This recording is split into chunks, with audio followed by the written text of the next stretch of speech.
Bonjour à tous, aujourd'hui on va utiliser ZoomNote pour créer son journal digital. On va tout créer à l'intérieur et on pourra ensuite l'exporter comme on veut avec les liens dans d'autres logiciels ou bien s'en servir directement dans ZoomNote. C'est ce que je fais personnellement tous les jours. Je l'utilise dans ZoomNote, je crée dans ZoomNote, je fais tout dans ZoomNote, c'est parti!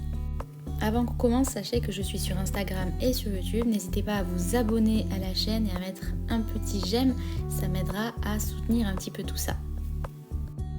Donc sur mon iPad, je commence par ouvrir ZoomNote, je vais dans Create Document et je prends un A4 en Landscape. Une fois que j'ai ouvert ça, je vais pouvoir commencer à créer le fond de mon journal. Donc pour faire ça, je vais ouvrir les couches et je vais créer un master. Le master, c'est une couche qui va être commune à toutes les diapositives qui vont suivre après. Ce master, je le place en dessous des pages d'écriture. Et ensuite, ce que je fais, c'est que je le déverrouille et je le place en courant. C'est-à-dire que je vais pouvoir écrire dessus, le manipuler. Je referme aussi, je verrouille la couche 1 pour ne pas être embêtée.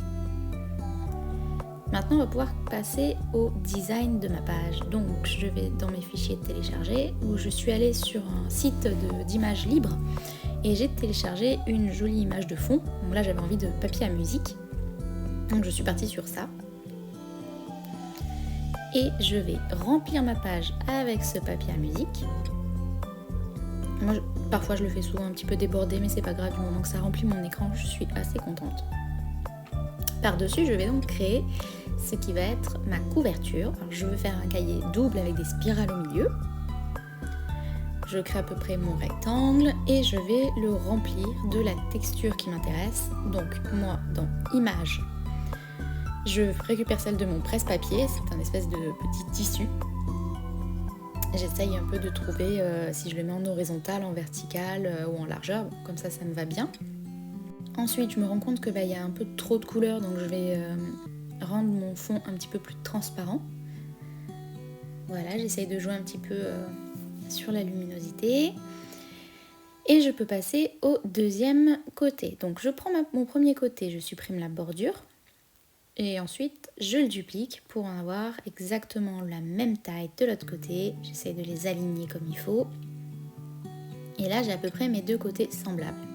Ce que je vais faire maintenant, c'est rajouter un nouveau rectangle dessus, sans bordure, qui va venir être ma page.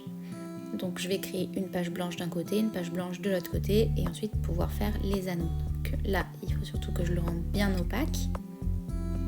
Et j'arrondis un petit peu le bord de mes pages pour que ce soit un peu plus sympa. Que ça fasse pas des pages vraiment hyper droites.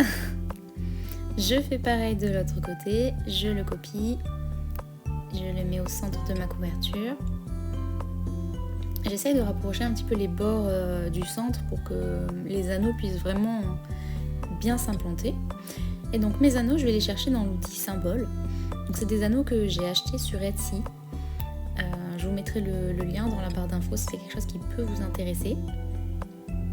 Donc moi je les ai enregistrés dans ZoomNote pour pouvoir m'en servir très souvent quand je construis des nouveaux cahiers. Je les rajoute ici. Donc avec l'outil de sélection, je les agrandis pour que ce soit vraiment à la bonne taille par rapport au carnet. Là j'ai l'outil de sélection de ZoomNote qui me gêne un peu, donc je vais le désactiver pour bien centrer mon anneau.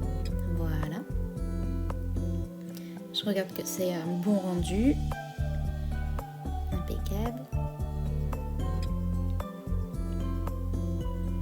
Donc jusque là on est toujours sur la couche du master et on essaye de faire quelque chose qui soit à peu près cohérent avec toutes les pages qu'il va y avoir derrière, donc c'est pour ça que je laisse tout blanc.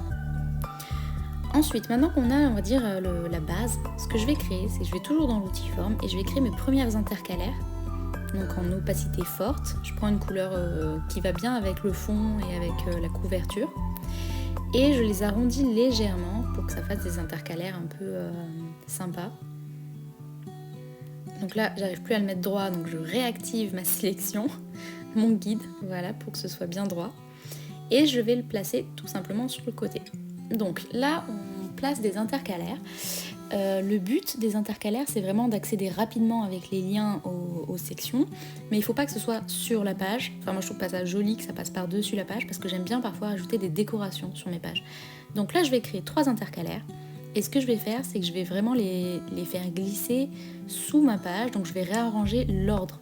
Donc il y a plusieurs possibilités, soit je prends mes intercalaires et je les mets un peu plus en arrière, soit je prends ma feuille centrale et je la mets vraiment en avant, donc move to front. Et pour que ça reste cohérent, je reprends les spirales et elles aussi je les replace en avant. Ce qui fait que mes intercalaires sont bien à l'arrière comme je le veux. Ensuite, je vais pouvoir affiner un petit peu mes intercalaires et dessiner une ombre pour qu'elles se détachent un peu plus, qu'on les voit mieux. Donc c'est dans le menu de la forme. Hop, comme ça je trouve qu'on les met plus en valeur. Ça donne plus une impression qu'il y a des pages entre à chaque fois. Et je vais me rajouter mon petit texte dessus. Donc là, comme c'est un bugeot de notes, il n'y a pas vraiment de mois ou des choses comme ça, je vais juste nommer les onglets 1, 2 et 3, qui va correspondre à différentes rubriques. Et on va passer à l'édition des liens associés à ça. Je vais juste aligner un petit peu plus pour que ce soit déjà propre. Voilà. Donc là, on a le squelette vraiment de notre cahier. Je vais repasser sur le layer 1 pour valider mon master. Donc je le verrouille pour bien qu'il soit verrouillé. Et ensuite, dans l'édition des pages, je vais créer des pages ensuite en suivant. Donc là, j'ai créé une deuxième page. J'appuie sur le petit bouton de création de page par la suite. Une page, deux pages. Il m'en faudrait une troisième pour avoir la troisième rubrique. Hop. Je vais juste écrire pour me souvenir que donc la page 2, ce sera la rubrique 1. La page 1, on va dire que c'est le menu d'accueil, enfin la page d'accueil. Je duplique cette page, j'en fais la page 2. Je duplique cette page, j'en fais la page 3. Donc maintenant, on a bien les 3 pages des onglets et une page d'accueil, on va dire, du cahier, où on pourra mettre par exemple les différents chapitres. Donc je retourne sur mon layout de master. Et sur la forme, je sélectionne un lien direct plutôt. Moi, je n'aime pas trop l'animation. Et je choisis la page sur laquelle j'arrive. Il faut bien ne pas oublier de faire le done à la fin. Donc lien direct, page, je choisis ma page et j'appuie sur bien en haut. Voilà, c'est l'équivalent de done en fait. Direct, je prends ma page, rubrique 3, bien, je valide. Donc maintenant je peux reverrouiller mon master pour faire le test, voir si tout va bien. Alors voyons. Je me mets par exemple sur la rubrique 2.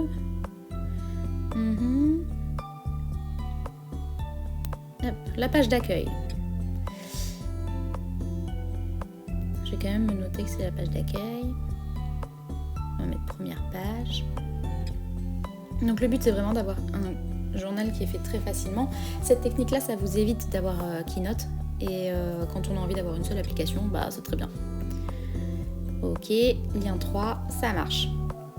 Alors, ce qui est vraiment génial aussi avec ZoomNote, c'est qu'on peut très facilement dire je veux maintenant que ma page se plie sur le milieu. Donc c'est l'animation 3D, donc c'est dans les paramètres de page. Je choisis en plus qu'elle se plie sur le centre. Et là, très important, je vais sur l'outil de sélection, avec rien de sélectionné. Je fais Copy Property Page et je choisis de copier ma façon de tourner les pages à toutes les pages de mon carnet. Ce qui fait que quand je clique, hop, j'ai un effet de page qui se tourne en 3D. Et moi, je trouve ça génial. Il y a aussi des façons pour que ça se tourne en 3D uniquement sur la page. Moi, personnellement, j'aime bien faire juste une façon simple comme ça. Parce que les liens, je préfère les faire simples pour pouvoir après les bouger. Et ensuite, la dernière chose que je vais faire dans mon journal, c'est mettre un lien caché au niveau des anneaux.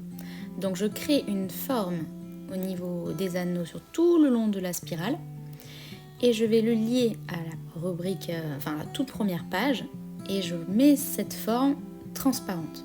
En regardant sur les layouts, je me rends compte qu'en fait j'ai fait mon lien sur la page 1. Donc je me remets vite sur le layout master et je sélectionne mon lien et je le déplace sur la couche actuelle. Comme ça au moins ce que j'ai fait, hop, il bascule sur le master.